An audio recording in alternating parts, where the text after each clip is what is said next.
Good afternoon. My name is Patsy Ward. I am a senior at Elkhart Memorial High School, and today I will be presenting with you why I am choosing to go into the music education career path and why hopefully one day I will become a high school choral director. Next slide. So first things first, what exactly does a high school music teacher do? Well, next slide. Teachers of any sort need to be able to interact with students on a day-to-day basis. Specifically in music, high school choral directors need to be able to teach about how to use music principles. A high school choral director also needs to be able to create the choral program budget, which falls under anything with uniform, music, and contest fees. A high school choral director needs to be able to guide students in high-quality performances and thus prepare the students for ISMA contest, which is kind of like the CDC of choir. Next slide. What does a high school choral director salary look like? As well as anyone else in the education system, the salary for a high school music teacher isn't very high. I found that a high school choral director makes anywhere from $26,000 to $88,000 a year.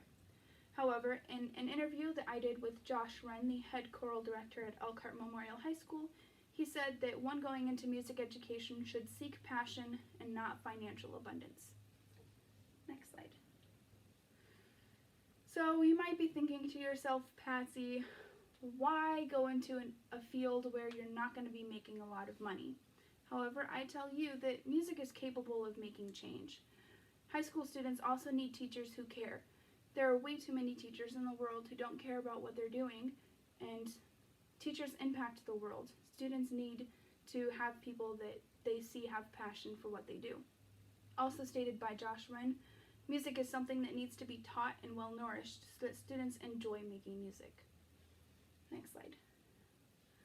As you can see to the left, this is my Indiana Career Explorer page.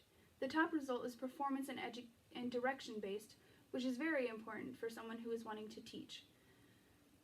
The third result is high on education and the ability to interact with students, which again is very important if I'm going to be teaching and seeing students every day. All of the results combine the arts and the ability to be around with people. Next slide. So what is required of an aspiring choral director? There are just a few steps in the overarching plan. First things first, someone who is wishing to be a choral director needs to earn a bachelor's degree in music education. The second step would be to complete the required teaching program that the school requires of them. Thirdly, the student will have to teach in order to gain experience, also known as student teaching. And lastly, after they have completed all of the first three steps, they will then need to apply for their teaching license and apply for a job. Next slide. Here's my works cited page. At the top of the page you can see a quote that I really enjoy and just find true, and it says, "Change the world, teach music." Next slide. Thank you so much for listening to my presentation today. I hope you have a fantastic day.